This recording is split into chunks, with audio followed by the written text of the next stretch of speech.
નમસ્કાર મિત્રો, હું છું જયેશ હિરપરા. કૃષિ મિત્ર ચેનલમાં આપનું હાર્દિક સ્વાગત છે. આજે વાત કરવાની છે કે તુવેરના પાકમાં શીંગો બંધાણા પછી આવતી જીવાતો. આમ તો તુવેરનો પાક એવો છે કે એમાં દરેક પ્રકારની રોગ અને જીવાત આવી જાય છે, પણ જ્યારે કોઈ પણ પાકમાં, એમાંય ખાસ કરીને તુવેરમાં જ્યારે ફૂલ ઉગડવાનું શરૂ થાય ત્યાર પછીથી જોઈએ તો કે એમાં ચૂસિયા જીવાત, ઈયળ અને બીજા બગ અને બીટલ, આ બધાય પ્રકારની જીવાતો આવતી હોય તો કે તુવેરનો પાક છે. અને તુવેરના પાકમાં સમયસર જો નિદાન કરી અને યોગ્ય નિયંત્રણ કરવામાં ન આવે તેમાં ઘણું બધું નુકસાન જતું હોય છે.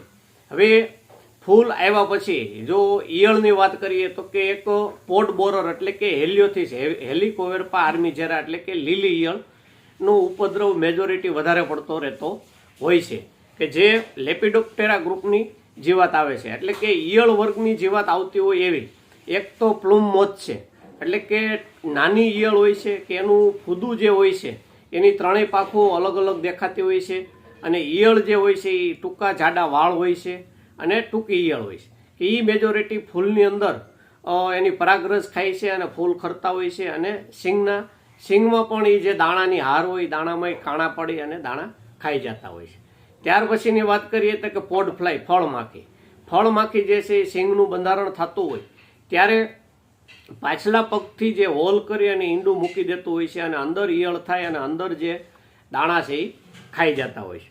ત્યાર પછી પોડ બગ એટલે કે એક બગ છે એ ચૂસ્યા જીવાતમાં આવે છે, હેમિપ્ટેરા ગ્રુપમાં. હવે પોડ બગ છે એ પણ સિંગની ઉપરથી દાણાનો રસ ચૂસી અને સિંગને નબળી પડતી હોય છે. અને પોડ ફ્લાય છે એ ડિપ્ટેરા ગ્રુપમાં એટલે કે માખી ગ્રુપમાં આવે છે. એની ઈયળ છે એ સિંગની અંદર જ રહેતી હોય છે. તો આટલી જે ઈયળ છે, પોડ બોરર છે, પ્લુમ મોથ છે, પોડ ફ્લાય છે અને ટપકાવાળી ઈયળ છે, તો કે આ જે પોડ બોરર છે આ બધી નુકસાન જો સમયથી નિયંત્રણ કરવામાં ન આવે તો 50-60% સુધીનું આપણને રેડીમેડ માલ થઈ ગયેલો એમાં નુકસાન જતું હોય છે.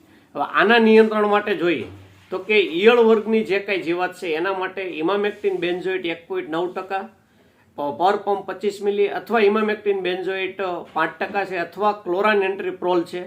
આ બધી દવાઓનો વારાફરતી ઉપયોગ કરી અને આપણે નિયંત્રણ મેળવી શકાય છે. હવે એમાં બ્રાન્ડ વાઇઝ જોઈએ તો કે ઇમામેક્ટિન 1.9%માં લીડર જે છે એ 25 mlનો પર પંપ ઉપયોગ કરી શકાય. ક્લોરાનેન્ટ્રીપ્રોલ એટલે કે ડારા જે છે એ 5 થી 6 ml પર પંપ એનો ઉપયોગ કરી શકાય. ઇમામેક્ટિન 5% જે છે એટલે કે લિનક્સ જે એનો 10 ગ્રામ પર પંપ ઉપયોગ કરી શકાય. ત્યાર પછી ડેવિલ જે છે કે ડેલ્ટ્રામેથ્રિન 2.8%, એ પર પંપ 20 ml પ્રમાણે આનો ઉપયોગ કરી શકાય. તો આમાં જે આ બધી ઈયળ વર્ગ છે, બર્ગ વર્ગ છે અને ફ્લાય છે, આ બધું આમાં નિયંત્રણ થઈ શકે છે. જો બગનો ઉપદ્રવ વધી જાય તો એના માટે ચૂસ્યા જીવાત માટેનું થાયોમિથોક્ઝામ છે કે એસિટામિપ્રાઇડ છે કે ઇમિડાક્લોપ્રિડ છે, આમાંથી કોઈ પણ એક મોલિક્યુલ સાથે મિક્સ કરવું જોઈએ. ત્યાર પછી જોઈએ તો કે ઈયળ ઉપરાંત આ ફળમાખી છે કે બગ છે, આનો ઉપદ્રવ પણ વધતો જાય છે. ક્યારેક એવું થાય છે કે છેલ્લે જ્યારે પાકવાની અવસ્થા હોય ત્યારે બગનો ઘણો બધો ઉપદ્રવ થઈ ગયો હોય અથવા પ્લમ મોથનો પણ ઘણો બધો ઉપદ્રવ થઈ ગયો હોય. તો આનું જો યોગ્ય નિદાન કરી અને નિયંત્રણ કરવામાં ન આવે તો આમાં જાજુ એવું નુકસાન જતું હોય છે.